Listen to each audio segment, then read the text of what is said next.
नमस्कार दोस्तों, स्वागत है आपका अपने इस YouTube चैनल में। आज हम लाइब्रेरी ऑटोमेशन के बारे में बात करेंगे। ऑटोमेशन शब्द का मतलब ये आपको पता लग रहा है। ऑटोमेशन ऑटोमेशन जो है शब्द, इसका मतलब ये है कि सिस्टम का यूज़ करके, लेटेस्ट टेक्नोलॉजी का यूज़ करके लाइब्रेरी के रिसोर्सेज को और सर्विसेज को बेटर बनाना है। ठीक है, तो लाइब्रेरी ऑटोमेशन क्या कहता है? Use of computers to the serve the need of library users. Use of computers होता है इसमें लाइब्रेरी को यूजर्स की जरूरतों को पूरा करने के लिए। कंप्यूटर यूजर करते हैं लाइब्रेरी के यूजर्स के नीड्स को पूरा करने के लिए। ये हेल्प करता है better utilisation of resources. Machine का परफॉर्मेंस जो होता है as compared to human beings काफ़ी एक्यूरेट होता है, और ये ऑलमोस्ट सिमिलर फंक्शंस परफॉर्म कर सकते हैं मिनिमम ह्यूमन इंटरफेस के द्वारा। ठीक है, यह एक ह्यूमन बीइंग के तरह ही एक्विजिशन, कैटलॉगिंग, सर्कुलेशन को कर सकते हैं। ठीक है, और ये स्पीड और इफिशियंसी को भी बढ़ा देते हैं। क्या बढ़ा देते हैं? स्पीड को भी एंड इफिशियंसी को भी बढ़ा देते हैं। तो आइए जानते हैं सबसे पहले किसने लाइब्रेरी ऑटोमेशन टर्म का यूज किया था। तो डॉक्टर HP लुहान ने लाइब्रेरी ऑटोमेशन टर्म का यूज किया था USA में, और इन्होंने कंप्यूटराइज इंडेक्सेस के लिए इसका यूज किया था। HP लुहान US के थे और उन्होंने कंप्यूटराइज इंडेक्सेस में फर्स्ट टाइम ऑटोमेशन वर्ड का यूज किया था।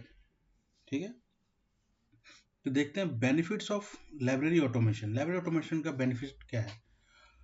ह्यूमन इंटरवेंशन को ऑप्टिमाइज करता है, लाइब्रेरी के प्रोडक्टिविटी को इंक्रीज करता है, और reduce duplication and repetition of the task. Task के डुप्लीकेसी को और रिपीटेशन को रिमूव करता है। इम्प्रूव फ्लेक्सिबिलिटी और simplicity. Increase the rich of library. Library के रिच को यह बढ़ाता है।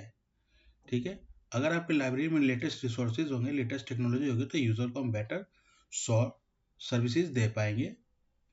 ठीक है, अब देखते हैं सॉफ्टवेयर और हार्डवेयर की क्या रिक्वायरमेंट होती है। ठीक है, तो जो सर्वर मशीन होता है, जो मेन बेस होता है सर्वर मशीन, वहाँ पे 64 बिट का रैम होना चाहिए और मिनिमम 16 GB का रैम होना चाहिए और लेटेस्ट कॉन्फ़िगरेशन होना चाहिए। ठीक है, ताकि सॉफ्टवेयर काफ़ी इफिशिएंटली वर्क कर पाए। क्लाइंट पीसी भी 64 बिट का होना चाहिए और 8 GB रैम होना चाहिए इसमें, और लेटेस्ट कॉन्फ़िगरेशन होना चाहिए। ठीक है, बारकोड एंड स्कैनर्स होना चाहिए, RFID टैग रीडर्स होना चाहिए, और गेट पे भी RFID या बारकोड रीडर स्कैनर होना चाहिए। RFID का मतलब होता है रेडियो फ्रीक्वेंसी आइडेंटिफिकेशन। ठीक है, ये आप देखते होंगे बुक के पीछे या आगे कहीं एज पर कंफर्टेबिलिटी एक कुछ डंडियाँ खींची हुई होती हैं। उसका पावर बैकअप डिवाइसेस होना, जैसे UPS होना चाहिए, बैकअप पावर सोर्स होना चाहिए। अगर बहुत बड़े लेवल पे लाइब्रेरी है तो वहाँ पे जेनसेट्स वगैरह की फैसिलिटी होनी चाहिए, और रिलेटेड सॉफ्टवेयर और हार्डवेयर और सॉफ्टवेयर टूल्स भी वहाँ पे अवेलेबल होना चाहिए। ऑटोमेशन कहाँ कहाँ यूज़ होता है लाइब्रेरी के फील्ड में? तो लाइब्रेरी के फील्ड में हर एस्पेक्ट्स को वो कवर करता है। ठीक है, चाहे वो एक्विजिशन हो, चाहे कैटलॉगिंग हो, चाहे सर्कुलेशन हो, या सीरियल कंट्रोल हो।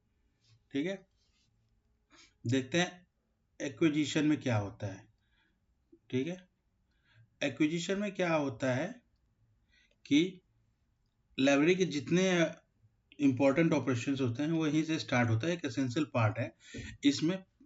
पेपर वर्क होता है और मटेरियल हैंडलिंग होती है लार्ज क्वालिटी पे, और reconciliation of order, invoices and material received होता है। एक्विजिशन में क्या होता है? Acquisition simply related to purchase होता है। जो भी हमने मटेरियल परचेज किया लाइब्रेरी में उससे रिलेटेड होता है। काफ़ी सारा पेपर वर्क होता है। ठीक है, कोटेशन वगैरह, purchase order, purchase quantity, bills, payments, number of copies की काउंटिंग, कितनी कॉपी जो हमने प्लेस की वही आएगी नहीं, एग्जैक्ट कॉपीज आई हैं कि नहीं आई हैं, तो ये सारा चीज एक्विजिशन में। उसके बाद आता है कैटलॉगिंग। कैटलॉगिंग का आपको पता ही है कि इसको एज पर बिब्लियोग्राफिकल इंफॉर्मेशन, इसके टाइटल्स वगैरह को फाइल किया जाता है, ऐसे असेसमेंट किया जाता है, और ये करंट अवेयरनेस सर्विसेज को प्रोवाइड करता है, जिसे CAS बोलते हैं।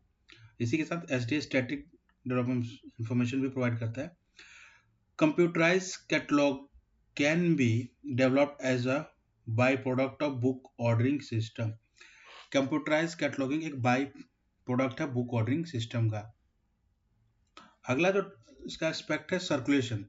सर्कुलेशन को हिंदी में आगम और निर्गम भी बोलते हैं। इशू रिटर्न भी इसको बोला जाता है। क्या बोलता है? Issue and return. ठीक है, ये बहुत ही विजिबल फंक्शन है, इससे जो भी लाइब्रेरी यूजर है डायरेक्टली इंटरेक्ट करता है। ठीक है, और इसमें इंटर लाइब्रेरी लोन को भी इंक्लूड किया जाता है, और include close reserves holds material booking in the library archives of collection. और इसी में मटेरियल बुकिंग या रिजर्व का भी फीचर है, जिसमें अगर मान लीजिए कोई यूज़र है, उसको कोई बुक चाहिए और अभी वो लाइब्रेरी में अवेलेबल नहीं है, तो हम उस बुक को रिजर्व के कैटेगरी में डाल देंगे, और जब वो बुक वापस लाइब्रेरी में आएगी तो उसको हम रिक्वायर्ड, जिस यूज़र को रिक्वायर्ड था उसको वो इशू कर देंगे। और ऑटोमेशन जो है काफ़ी रैपिड वर्क को सपोर्ट करता है और इंफॉर्मेशन को एक्यूरेटली रिकॉर्ड करता है, क्योंकि सारा कंप्यूटराइज प्रोसेस होता है। ठीक है, और हमारा exact number of issue returns का डाटा अवेलेबल है, क्योंकि मान लीजिए कोई बुक है जिसके 10 कॉपीज हैं, उसमें से हमें पता लगाना है कितनी कॉपीज अभी हमारे स्टॉक में है, हमारे लाइब्रेरी में अवेलेबल है, तो हम सर्कुलेशन सेक्शन से चेक करके बता सकते हैं कि ये कॉपीज इशू हुई और ये कॉपी है। उसके बाद अगला स्टॉप है, टॉपिक पॉइंट है serial control. Serial control refers to those tasks which are support of procurement and management of the serial collection in the library. ये जो है प्रोक्रूटमेंट और मैनेजमेंट ऑफ लाइब्रेरी के जो प्रोसेस होता है उसमें काउंट किया जाता है। ये इंटीग्रल पार्ट है लाइब्रेरी ऑपरेशन का, और लेबर इंटेंसिव है, और हायर डिग्री ऑफ एक्यूरेसी भी चाहिए। क्या है? लेबर इंटेंसिव है और हायर डिग्री ऑफ एक्यूरेसी भी चाहिए। मतलब कि